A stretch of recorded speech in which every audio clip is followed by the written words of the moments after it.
On 14th of August this year, nearly 200 million Pakistanis will celebrate Pakistan's 72nd Independence Day.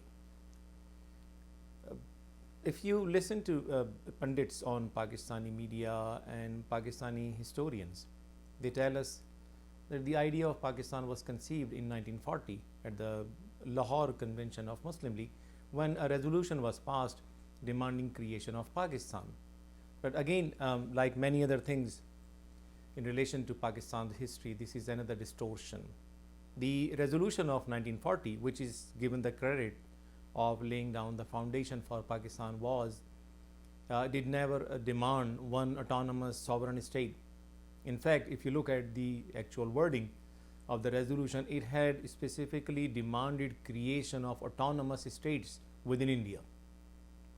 What happened on 1947 August was not the demand, and this is why Pakistan even today is replete with a number of challenges. The state of Pakistan, even though it has a number of ethnic groups, but it is run by only one ethnic group, which is Pakistani Punjabi elite, and they are supported and aided and abetted by the Sindhi landed elite. All other ethnic groups in Pakistan have been deprived. One example, prime example, is the creation of Bangladesh, which had the Bengali people had overwhelmingly supported resolution for Pakistan. They wanted to create Pakistan in 1947, and they did. But they were deprived of their basic rights. They were treated as an occupied territory, and as a result, after the massacre of nearly 1 million Bengalis, they were able to get independence from Pakistan. Now, the same practice has not stopped. The biggest city of Pakistan, Karachi, for example, is under the control of Pakistani military establishment, which is very closely working with the corrupt landed Sindhi elite. And together they have deprived this biggest city of Pakistan, which contributes nearly 70% to Pakistan's revenue, has been deprived of its basic human rights. Now, because of this issue, that instead of creating autonomous states in India, one state was created. Now we have an uprising, an insurgent movement in Balochistan. We have very strong anti-state sentiments in KP province, in Gilgit, in Baltistan, in Hazara, and now in Karachi also. Karachi, 2 days ago, it had a few inches of rain, and it was looking like a big swimming pool. The reports, unconfirmed reports, suggest at least 50 people died as a result of this rainfall.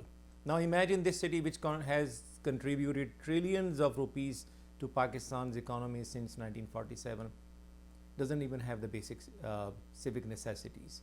Karachi is controlled by people from outside the city. All law enforcement agencies are from outside. Now the need is that all the constituent units, all the ethnic groups in Pakistan, they should be given their rights, and I would call for a restructuring of Pakistan, which is the demand of Vice of Karachi. Just like the 1940 resolution had demanded, we need to create autonomous regions within Pakistan with a loose federation. Karachi needs to be granted the same status which we have demanded, Greater Karachi, the creation of Greater Karachi. And similarly, all other ethnic groups need their rights. On the eve of Pakistan's Independence Day, I would repeat this demand that Pakistan needs complete restructuring. While we talk about Kashmir, while Pakistanis, especially Pakistani civilian and military government, they raise the Kashmir issue, it is important for them to look at their own country. It is very important for them not to ignore the cry of ethnic minorities within Pakistan. If if you cannot give justice to your own people who are today part of Pakistan, you cannot claim that you would give a better treatment to Kashmiri people. You have lost the moral ground from the day when you started treating your own minorities like an occupied territory, like the case of Karachi. Karachi's taxes have run Pakistan since 1947. But I just gave you the example how just a small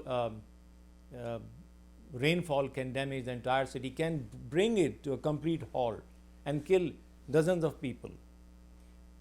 The city which has run Pakistan has an elected municipal corporation whose mayor doesn't even have control over trash management. We have to admit, the current system Pakistan has is a complete failure. What Pakistan needs is the idea of 1940, which is to give autonomy to every region within Pakistan. Once we have empowered all ethnic groups, once we have given them the rights, sense of participation, they will feel themselves as part of Pakistan. When they will work for Pakistan, Pakistan will become prosper. If you do not do this, then the tragedy which happened in 1971 will repeat itself.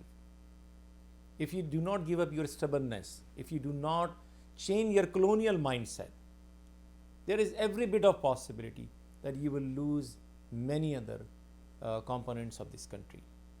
It is not going to happen in distant future. It can happen very soon.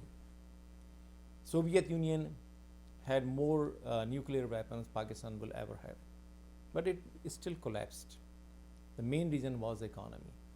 Pakistan has to understand that if it needs to get rid of the begging bowl it has been carrying all over the world, if it has to stop reliance on bailout packages by IMF and World Bank, it needs to empower its own constituent units. One province cannot rule the rest of the country. The current policies are a complete failure. They have come to an end.